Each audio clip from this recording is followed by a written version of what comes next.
Buenas tardes, bienvenidos a este webinar. Les saluda el doctor José Molina.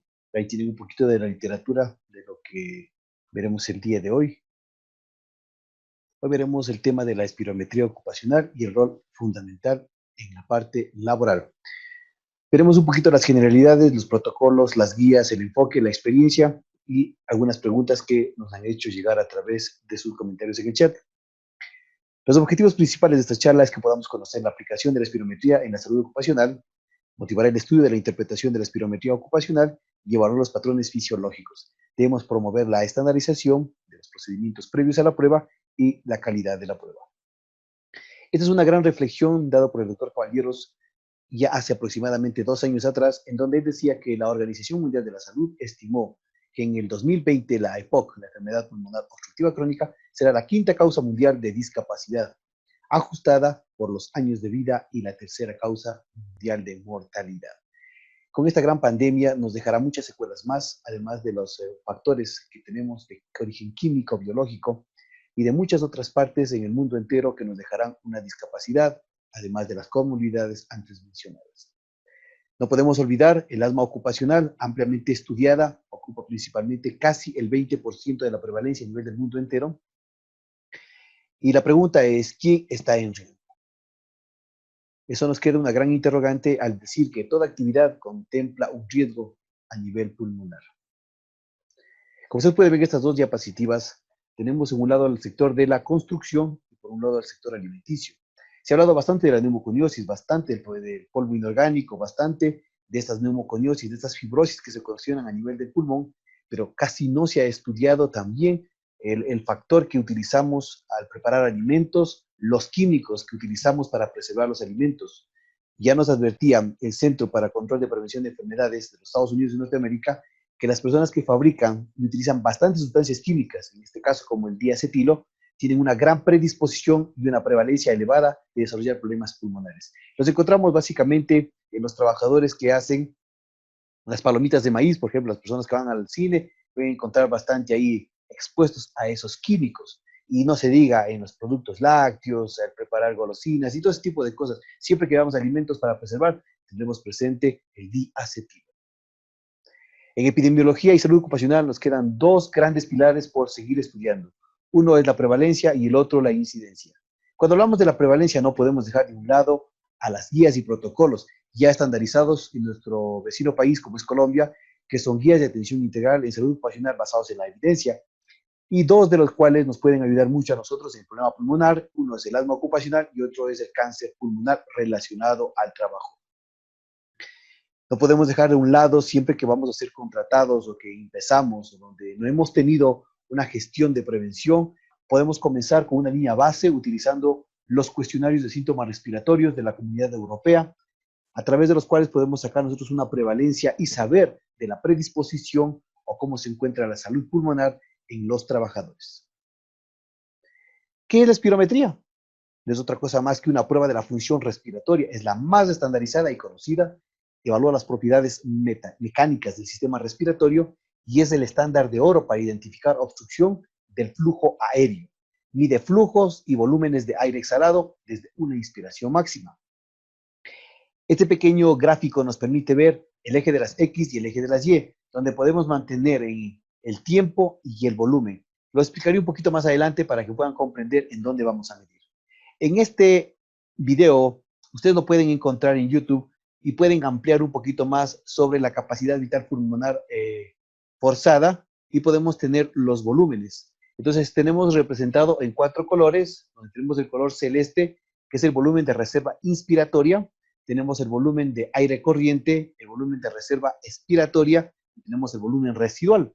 Si nosotros estamos ahora prestando atención a esta clase, lo único que vamos a tener es un volumen corriente, que significa que entra y sale el oxígeno, y eso se va graficando de esta manera. Cuando nosotros tenemos una inspiración forzada, es decir, entra aire, se ve esta elevación, y cuando nosotros sacamos, se ve este gráfico. Normalmente nosotros tenemos un valor de 500 ml sin necesidad de hacer un esfuerzo. Cuando nosotros hacemos un esfuerzo y metemos aire hacia nuestros pulmones, podemos meter hasta 3100 ml. Si nosotros queremos evaluar la capacidad vital forzada o inspiratoria, nosotros tendremos una suma de 3.100 más los 500, 3.600. Eso es lo que podemos hacer.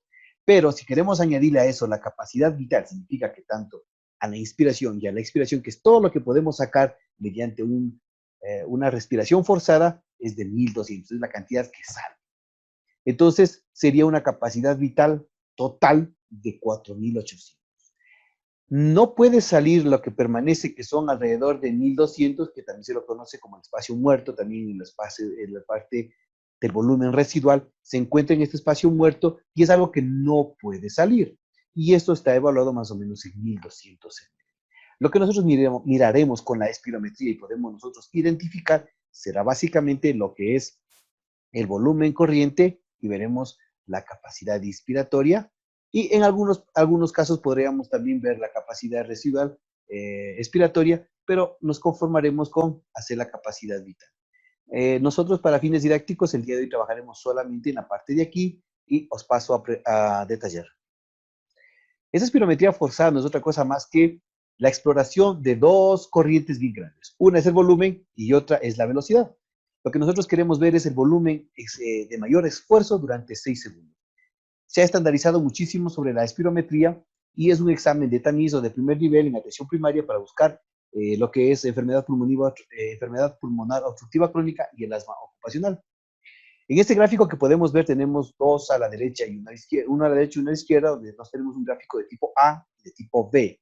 El gráfico de tipo A nos permite a nosotros mirar en la parte de abajo, en el eje de las X, el tiempo, que lo miramos en segundos. Habíamos dicho que tiene que ser durante 6 segundos. Y por otro lado tenemos el volumen, que habíamos dicho, si recuerdan ustedes, que lo máximo que podemos sacar es 3.6. Adicional a eso le podemos adicionar los 500 y quedaremos con unos 3.600, que es más o menos, ¿no? Algunas personas pueden sacar incluso un poquito más, ¿no?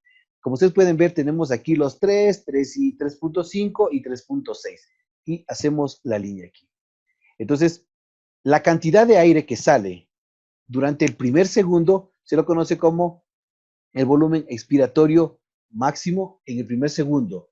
Luego alcanza el pico máximo y luego se mantiene hasta llegar durante los 6 segundos, que es la capacidad vital forzada. Si ustedes pueden memorizar este gráfico, es lo mismo que les diría si lo vemos en la parte de acá, que es el volumen más una inspiración forzada y más la expiración que ha salido. Sin más detalles, ustedes van a ver durante el gráfico de la espirometría que es esto lo que se va a graficar. Es decir, tenemos un pico y luego la caída durante los 6 segundos, que es la salida completa. Normalmente nosotros, es importantísimo que podamos entender que el FBC que se marca ahí con las siglas en inglés es la capacidad vital forzada. Y el otro indicador que debemos ver, como les había indicado en el gráfico anterior, es la capacidad vital durante el primer segundo. Si nosotros hacemos una relación directamente proporcional, es decir, dividimos la capacidad total entre la capacidad vital en el primer segundo dividido para la capacidad vital forzada, la división de estos dos lo multiplicamos por 100, tenemos la relación en porcentaje.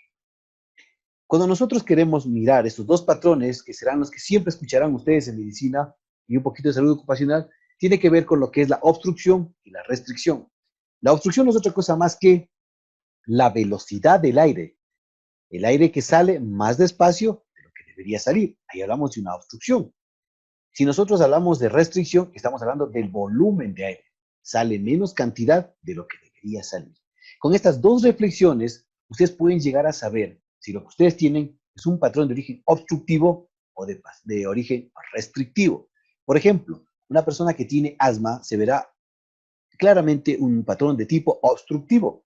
Mientras tanto que, por ejemplo, una enfermedad o una secuela dejada por una fibrosis o un caso, por ejemplo, de una reacción inflamatoria crónica, como tenemos en el caso de la tuberculosis, podríamos encontrar nosotros un patrón de origen restrictivo.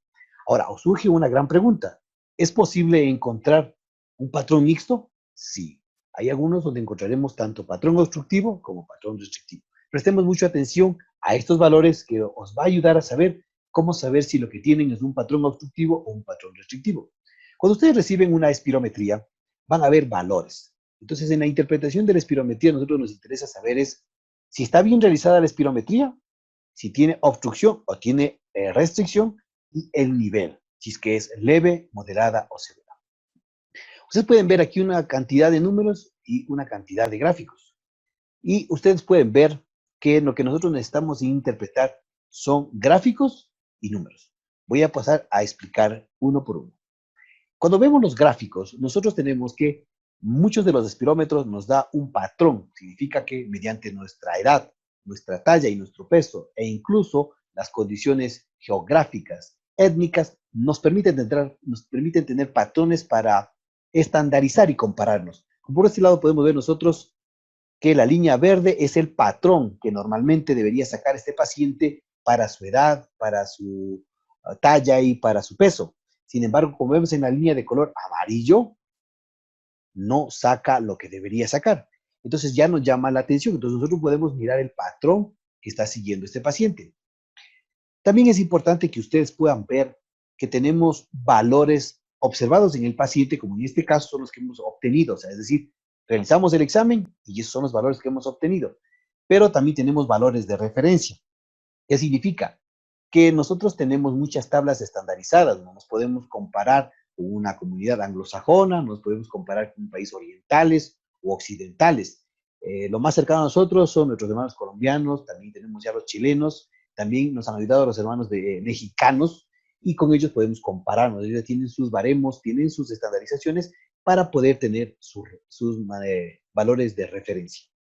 Volviendo al tema, nosotros tenemos aquí el parámetro de los pacientes obtenidos y como ustedes pueden ver aquí, la FBC, que era la capacidad vital forzada, total. En este caso vemos un paciente que ha obtenido 2.93. Seguimos viendo la parte de abajo y vemos que tenemos el volumen expiratorio forzado en el primer segundo de 2.7. Si nosotros hacemos una división o comparamos y dividíamos no era otra cosa más que dividir 2.7 dividido para 2.93, obtenemos, y multiplicado por 100, obtenemos un valor de 70.73. Este es el valor que nosotros obtenemos. Si nosotros queremos verlo con el valor de referencia, que lo veremos en el lado derecho, nos servirá para ver el tipo de patrón restrictivo. Cuando nosotros queremos ver un patrón de origen obstructivo, siempre nos vamos a basar en esta columna, que significa que nos vamos a guiar en lo observado y en la relación que se encuentra entre la F1 o FDC. En mucha literatura ustedes encontrarán que esto se lo conoce como el índice de Tiefenau y que no es otra cosa más que la relación proporcional. En este gráfico que estamos viendo acá, perdón, en esta imagen que estamos viendo, tenemos que comparar lo que es los valores que hemos obtenido, que es 2.91 dividido para 3.83, y tenemos un valor de 76. ¿Qué dice la literatura? La literatura nos dice que estos valores obtenidos, como la FBC, la FB1 y la relación del índice de Tiefenau multiplicado por 100, nos permite obtener un valor. Si nuestro valor es, en este caso que hemos obtenido aquí, 2.41 para 2.89, es de 85.5, ¿qué nos significa eso? Que no tiene un patrón obstructivo. Como vemos en la diapositiva, todo lo que tengan un valor por debajo de 70, nosotros estamos hablando que el paciente tiene un patrón obstructivo. Ahí lo podemos ver. Entonces, en este caso, por ejemplo, un paciente que tenga 85.5 no tiene un patrón obstructivo. Significa que esta espirometría está dentro de los patrones normales. Ahora, eso no significa que yo no voy a monitorear. Mucha de la audiencia nos preguntaba a nosotros la frecuencia con la que debemos realizar la espirometría.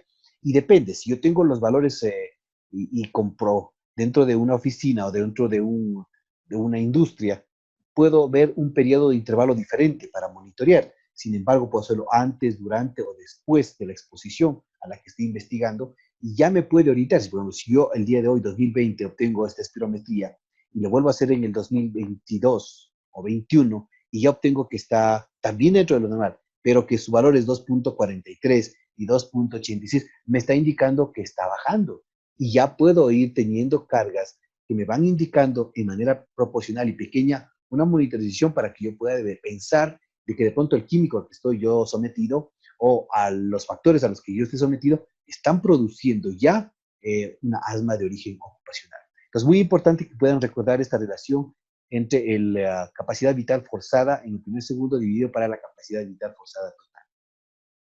En este siguiente ejemplo que tenemos un valor obtenido por paciente, como tenemos aquí, por ejemplo, es el total, es 2.78 y La FB1 es de 2.05. Si hago la relación, tengo 73.50. Aparentemente, con la teoría que hemos visto, este paciente no tiene un cuadro obstructivo, es un paciente completamente normal. Pero mire, se encuentra casi muy cercano al valor de referencia o estándar. ¿Qué significa? Que tengo que monitorear. Este es un caso práctico, lo vamos a ver de manera muy rápida. Para hacer nosotros los casos prácticos necesitamos, como yo les había dicho, los valores teóricos, es decir, los valores de referencia. Es decir, hasta ahora he hablado del patrón obstructivo, me falta para saber en dónde miro el patrón de origen restrictivo. Y para eso yo les había dicho que tenemos tablas. Y nosotros vamos a comparar, si es que yo no tengo las tablas en este momento, puedo utilizar una regresión lógica matemática y están aquí, les dejo en esta tablita para que ustedes la puedan multiplicar. No es otra cosa más que multiplicar este constante, esa constante que se encuentra aquí, por ejemplo, la capacidad vital forzada, que la tenemos aquí, que es de 0.0678 multiplicado por la talla en centímetros, menos 0.0147 multiplicado por los años, y menos esta constante que es de 6.0548. Si ustedes hacen esta ecuación, van a obtener el valor, si no tuvieran la tabla de referencia de la que las pudiéramos ver. Vamos a comparar entonces. Ese es un paciente que tiene una talla de 1,65 m, una edad de 50 años y es un varón. Entonces, lo que habíamos dicho, tenemos la constante, multiplicamos y obtenemos, por ejemplo, aquí el valor teórico que es el de 4.40. Si nosotros podemos hacer esta relación, tenemos aquí ya el paciente, tenemos la edad que es 50 años, es un varón, mide 1,65 m. Por un lado tenemos el valor que él obtuvo, ¿se acuerdan que lo habíamos visto anteriormente, que era 2.89, 2.47 y la relación que era 85.5? Ahora, eso es lo que él obtuvo, pero si lo comparamos con un grupo diferente o más o menos parecido como de los mexicanos, de los chilenos, de los colombianos, ellos nos dan estas tablas de referencia. O sea, un varón de 50 años que pesa 90 kilos y mide 1,65 m, estos deberían ser los patrones que él debería alcanzar. Es decir, él debería tener una capacidad pulmonar de 3.83, pero él saca 2.89. Estamos comparando entre lo que él obtiene versus la tabla. Normalmente él, para la edad, todo el sexo y todo, él debería tener 2,91, pero él tiene 2.47 en la vida real. Entonces, yo hago una relación, una regla de tres simple. ¿Qué es lo que hago? Nada más. Que este 3.83 representa el 100%. El 2.89, ¿cuánto será? Si hago la regla de tres simple, obtendré este valor que es de 76. Y lo mismo pasa para el de abajo, ¿no? Si 2.91 es el 100%, es decir, la referencia, pero yo tengo 2.47, ¿cuánto será? Ese en caso es 85. Si no tengo este patrón teórico, es decir, la tabla a la mano, yo cojo, busco una tabla, utilizo el ejercicio que les enseñé anteriormente, donde ustedes multiplican y restan mediante las constantes y obtienen este valor, que también les permite orientar. Por ejemplo, en este caso, el paciente según la regresión lógica es 4.4 y 3.34. Y ya nos dice que el valor que él obtuvo, o sea, comparándose contra otra población, tenemos de 65.7 y 74. ¿Qué nos está indicando esto? Al igual cuando vimos eso, nos indica que si nosotros tenemos una comparación, cuando hacemos la regla de tres simple, cuando nos comparamos nosotros con patrones de referencia, si nosotros en la FBC obtenemos valores por debajo de 80, estamos hablando que es un paciente con un cuadro restrictivo. Por ejemplo, miren aquí, este paciente tenía 2.89 y tenía 2.47. Si hacíamos la división, obteníamos que el paciente tenía 85.5.